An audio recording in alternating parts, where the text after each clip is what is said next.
আমার আজকের রেসিপি পেঁপে চিকেন স্যুপ। আশা করি আপনাদের ভালো লাগবে। আর আসলে পেঁপে এমন একটা সবজি আমরা অনেকেই খেতে মন চায় না, আমাদের একটু প্রসেসিং করে রান্না করলে কিন্তু মুখেও স্বাদ আসে এবং পুষ্টিগুণটাও কিন্তু পেয়ে যায়। আমি শুরুতে কয়েক পিস মাংস টুকরো করে নিয়েছি দেখতে পাচ্ছেন, এবং প্যানে বেশ কিছু পরিমাণ পানি নিয়েছি, মানে আমার যতটুকু স্যুপ দরকার আমি সেই পরিমাণ পানি নিয়েছি। এর ভিতরে আমি একটু এক কোয়া রসুন এবং স্বাদ মতো লবণ দিয়ে বেশ কিছুক্ষণ বলক তুলে নেব। দেখতে পাচ্ছেন মাংসটা যখন আমার সিদ্ধ হয়ে যাবে তখন আমার পানিটাও কিন্তু বেশ কিছুক্ষণ বলক হয়ে গেলে পানিটাও কিন্তু আমার রেডি হয়ে যাবে, মাংসটাও সিদ্ধ হয়ে যাবে। আর এই মাংসটা দিয়ে কিন্তু আমি একটা চিকেন ফ্রাই রেসিপি করেছি, আমার চ্যানেলে দেওয়া আছে, আপনারা ইচ্ছে করলে দেখতে পারেন। আমার মাংস সিদ্ধ কিন্তু হয়ে গেছে।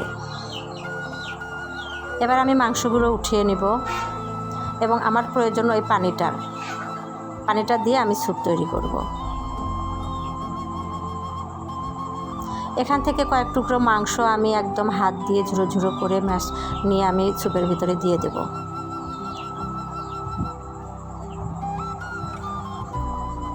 দেখতে পাচ্ছেন আমি কয়েক টুকরো মাংস নিয়েছি এবং এগুলো হাত দিয়ে আমি একদম সুন্দর মতো একটু ঝুড়ো ঝুড়ো করে নেব, নিয়ে আমি ওই পানির ভিতরে দিয়ে দেব।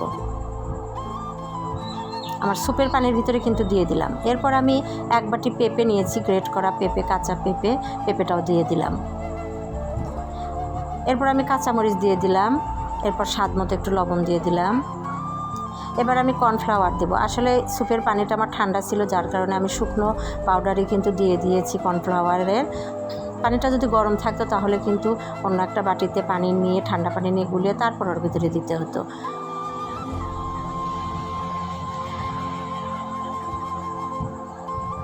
এরপর আমি একটা সয়া সস দিয়ে দিলাম, একটা ছোট মিনি প্যাকেটের সয়া সস দিয়ে দিলাম। এরপর একটা ডিম আমি বাটিতে গুলিয়ে নিয়ে এর ভেতরে দিয়ে দেবো, ধীরে ধীরে দিব আর নাড়ব হাত দিয়ে। দেখতে পাচ্ছেন আমার স্যুপটা কিন্তু কিছুটা হয়ে আসছে। এরপর আমি একটা ফ্রাই প্যানে পরিমাণ মতো একটু রসুন দিয়েছি এবং পেঁয়াজ দিয়েছি, দিয়ে ভেজে নিচ্ছি। দেখতে পাচ্ছেন এর ভিতরে আমি সয়া সস দিয়ে দিলাম। এগুলো আমি স্যুপের পানির ভিতরে ঢেলে দেব। একটু হালকা ফ্রাই হয়ে যখন সুন্দর একটা ফ্লেভার আসবে তখন আমি সেই স্যুপের ভিতরে ঢেলে দেব। ভাজা কিন্তু আমার হয়ে গেছে, রসুন এবং পেঁয়াজ ভাজাটা হয়ে গেছে, আমি স্যুপের ভিতরে দিয়ে দিলাম। দেখতে পাচ্ছেন খেতে এতটা মজা হয়েছিল, আসলে বলার মতো না, অনেক কিন্তু মজা হয়েছিল। আপনারা কিন্তু বাসায় ট্রাই করবেন অবশ্যই।